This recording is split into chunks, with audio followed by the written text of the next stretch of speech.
विद्यार्थियों, गत अंक में हमने संयोग संज्ञा और संहिता किसे कहते हैं व्याकरण की दृष्टि से इसके बारे में चर्चा की थी। आज हम पद संज्ञा क्या होती है इसका अध्ययन करेंगे। सुप्तिगंतम पदम, जिसके अंत में सुप प्रत्यय अथवा तिंग प्रत्यय जुड़े होते हैं उन्हें पद कहा जाता है। पद हम किसको कहेंगे? सुप्तिगंतम पदम, जिसके अंत में सुप प्रत्यय हों तथा तिंग प्रत्यय हों जुड़े होते हैं उन्हें हम पद कहते हैं। सुप प्रत्यय से आप तात्पर्य समझते ही हैं। सु औजस हम औट शस डाभ्याम भिस गेभ्याम भिस, इस प्रकार से जो 21 प्रत्यय हैं ये सुप प्रत्यय की श्रेणी में आते हैं। और तिंग प्रत्यय जो परस्मै पद और आत्मनेपद संज्ञक प्रत्यय हैं, तिप्तस झी सिप्थस थ मिपस मस, ये ता ताम झ था सा थाम ध्वम इट वही मही, ये प्रत्यय तिंग प्रत्यय की श्रेणी में आते हैं। तो जिसके अंत में सुप प्रत्यय जुड़े हों और ये तिंग प्रत्यय जुड़े हों उन्हें हम पद कहेंगे। उदाहरण के लिए जैसे रामः पुरुषः, देवस्य पुरुषस्य इत्यादि सुप अंत होने के कारण पद संज्ञक कहलाएंगे। यदि हम बोलते हैं राम पठति तो ये वाक्य हमारा शुद्ध नहीं है।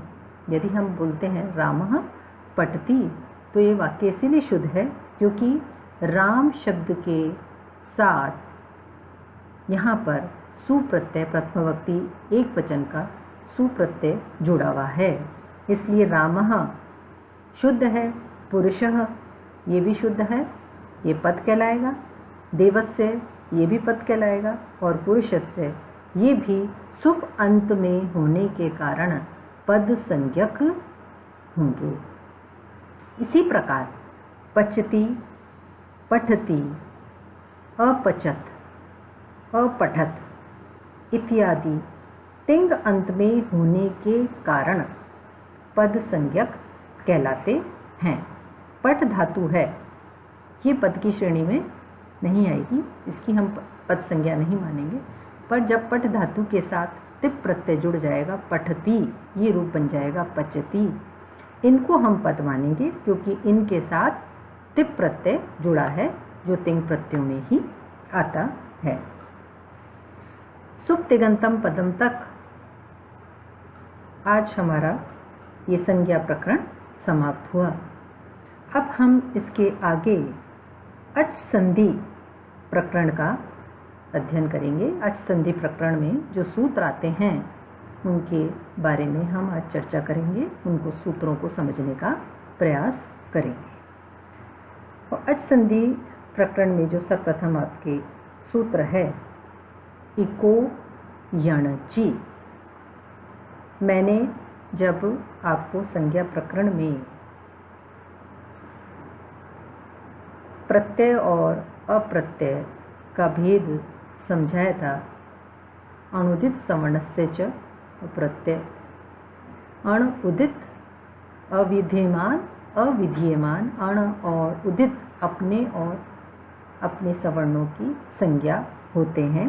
ये जब हमने वहाँ बात इस विषय में जब चर्चा करी थी तो हमने उदाहरण देखा था इको यणचि, ये इक के स्थान पर यण आदेश होता है अच परे होने पर। तो वहाँ हमने जो अणुदित सवर्णस्य च प्रत्यय सूत्र में इको यणचि का उदाहरण दिया था वह यही चर्चा करी थी कि यहाँ पर इको यणचि में यण जो है वो यहाँ पर विधीयमान है, सूत्र के द्वारा कहा गया है, निर्देश दिया गया है इको यणचि में कि अच परे होने पर इक के स्थान पर यण आदेश होता है। तो यहाँ पर इक और अच दोनों अविधीयमान है और यण क्या है? विधीयमान है। तो संहिता के विषय में अच यानी स्वर के विद्यमान होने पर इक के स्थान पर यण हो जाता है। यहाँ पर जो यण का विधान किया गया है यहाँ यण से तात्पर्य य व र ल से है। यण से तात्पर्य य व र ल से है। किंतु यहाँ जो यण का विधान किया गया है, यहाँ ध्यान देने योग्य बात यह है कि यहाँ जो यण का विधान किया गया है वह अण प्रत्याहार के अंतर्गत होता हुआ भी अनुदित सवर्ण से च अप्रत्यय से अपने सवर्णियों य व ल, अनुनासिक जो है य व ल, इन वर्णों का ग्राहक नहीं होगा। क्योंकि जब हमने संज्ञा प्रकरण में इस सूत्र की व्याख्या करी थी तब भी आपको बहुत अच्छी प्रकार से बताया गया था कि अविधीयमान अण और उदित ही अपने और अपने सवर्णों की संज्ञा को बतलाते हैं। तो यहाँ पर चूंकि यण जो है ये विधीयमान हो गया है, किसी सूत्र के द्वारा कहा गया है, इसलिए यह यण अपने सवर्णों का बोध नहीं कराएगा। अविधीयमान अण और उदित ही अपना और अपने सवर्णों की संज्ञा होते हैं, उनको बतलाने वाले होते हैं। पर यहाँ पर इको यणचि सूत्र में क्योंकि जो यण है यह विधीयमान हो गया है, सूत्र के द्वारा कहा गया है, इसका विधान किया गया है, इसलिए ये यहाँ इको यणचि सूत्र में जो यण है यह अपने सवर्णों को नहीं बताएगा, उनका ग्राहक नहीं होगा। क्योंकि इस सूत्र की जब चर्चा अनुदित सवर्ण से च प्रत्यय सूत्र की चर्चा हमने संज्ञा प्रकरण में करी थी तो हमने वहाँ कहा था कि यहाँ पर जो यण है य व र ल ये अनुनासिक और अननुनासिक दोनों की ही संज्ञा करता है, किंतु यहाँ पर क्योंकि ये विधीयमान हो गया इसलिए यह अपने सवर्णों का ग्राहक नहीं होगा। किंतु एक और अच अविधीयमान अण है, इनका विधान नहीं किया गया है, इसलिए यहाँ पर ये अपने सवर्णियों के ग्राहक होंगे। एक और अच दोनों अविधीयमान अण हैं, इनका विधान सूत्र के द्वारा नहीं किया गया है। इस सूत्र में केवल यण का विधान किया गया है कि इक के स्थान पर अच परे होने पर क्या होता है, यण होता है। तो विधान किसका किया गया, यण का। विधीयमान यण है, इक और अच विधीयमान नहीं है, इसलिए यह अपने अपने सवर्णियों के ग्राहक होंगे।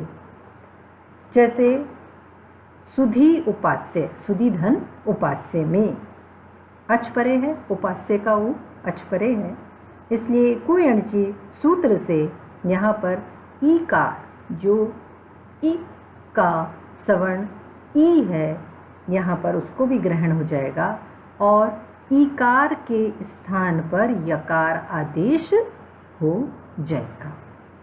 तो यहाँ हम इस अच संधि प्रकरण में इस सूत्र को बहुत अच्छी प्रकार से इसका भेद कर सकते हैं, भेद समझ सकते हैं। जो हमने संज्ञा प्रकरण में सूत्र समझा है अनुदित सवर्ण से च अप्रत्यय, अप्रत्यय यानी जिसका किसी सूत्र के द्वारा विधान नहीं किया गया है, ऐसे अण और उदित अपने और अपने सवर्णों की संज्ञा होते हैं। इको यणचि सूत्र में बहुत स्पष्ट हो रहा है कि यहाँ पर यण का विधान किया गया है, वो अविधीयमान नहीं है, विधीयमान है। इसलिए विधीयमान होने से यहाँ पर वे अपने सवर्णों का ग्राहक नहीं होगा।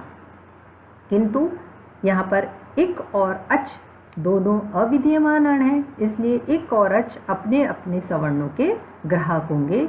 इसी नियम के तहत यहाँ पर सुधी में जो दीर्घ इकार है उसके स्थान पर यकार हो जाएगा। इसी प्रकार अच संधि प्रकरण में शुद्ध्योपास्य सूत्र की शब्द की जब हम सिद्धि करते हैं उसी क्रम में सूत्र आता है दूसरा, तस्मिनिति निर्दिष्टे पूर्वस्य। तस्मिनिति निर्दिष्टे पूर्वस्य सूत्र का अर्थ है तस्मिन इति निर्दिष्टे, सप्तम्यंत के निर्देश से क्रियमाण कार्य, सप्तम्यंत के निर्देश से क्रियमाण कार्य अन्य वर्णों के व्यवधान से रहित पूर्व के स्थान पर जानने चाहिए। यहाँ पर क्या कहने का तात्पर्य है? कहने का तात्पर्य है कि इको यण अची सूत्र में जो अची जो है वो सप्तमी विभक्ति के द्वारा निर्दिष्ट पद है। यह सप्तम्यंत पद है। अची, अच से तात्पर्य स्वर से है। अची सप्तम्यंत पद है, यानी अच के परे रहने पर। अची यह सप्तम्यंत पद है। इस सप्तम्यंत पद का अर्थ यहाँ सुधि धन उपास्य में सकारोत्तर उकार है, धकारोत्तर इकार है, उपास्य शब्द का आदि उकार तथा पकारोत्तर आकार है। जब हम सुधि उपास्य में अची इस सप्तम्यंत पद को लेते हैं तो हम यहाँ अची से तात्पर्य किससे लें? स में ऊबी अच परे है, ध में ईबी अच परे है, उपास्य का उपास्य में जो उपास्य शब्द का आदि उकार तथा पकार से उत्तर आकार भी अच है। तो यहाँ सप्तम्यंत पद से यहाँ सप्तम्यंत पद का अर्थ किस रूप में किसको मानेंगे? अब इनमें से सप्तम्यंत पदार्थ हमको चुनना है, क्योंकि ये बात स्पष्ट हो चुकी है कि जब हम अची ये सप्तम्यंत पद की बात करते हैं तो हम सुधि धन उपास्य इस पद की जब सिद्धि करते हैं तो हम किसको अच मानेंगे? स में ऊबी उकार है, ध से परे ईबी इकार जो है वो अच्छी है, उपास्य में उकार है, प के बाद जो आ है वह भी क्या है? अच्छी है। अब इनमें से जब सप्तम्यंत पदार्थ चुनने की बात होती है तो इनमें से सप्तम्यंत पदार्थ जिसको हमें चुनना है वह अव्यवहित पूर्व इक हो। अव्यवहित यानी किसी का व्यवधान न हो, जिसके मध्य किसी प्रकार का व्यवधान नहीं हो, ऐसा इक हो। इक यानी ई उ री री, ऐसा ई उ री री हो जिसके मध्य में किसी प्रकार का व्यवधान नहीं हो। तो यहाँ पर हम तस्मिन् इति निर्दिष्टे पूर्वस्य सूत्र के अनुसार यह जानना चाहेंगे कि ऐसा अव्यवहित पूर्व इक हम किसको मानेंगे? हम उसी इक के स्थान पर यण करेंगे तो ऐसा सप्तम्यंत पदार्थ यहाँ उपास्य शब्द के आदि वाले उकार के अतिरिक्त अन्य कोई भी नहीं हो सकता है। इसलिए हम यहाँ पर सुधि धन उपास्य में इस उकार इस अच को ही परे मानते हुए सुधि का जो इकार है इसके स्थान पर यकार करेंगे। शेष इसकी और विस्तृत व्याख्या अगले अंक में समझी जाएगी।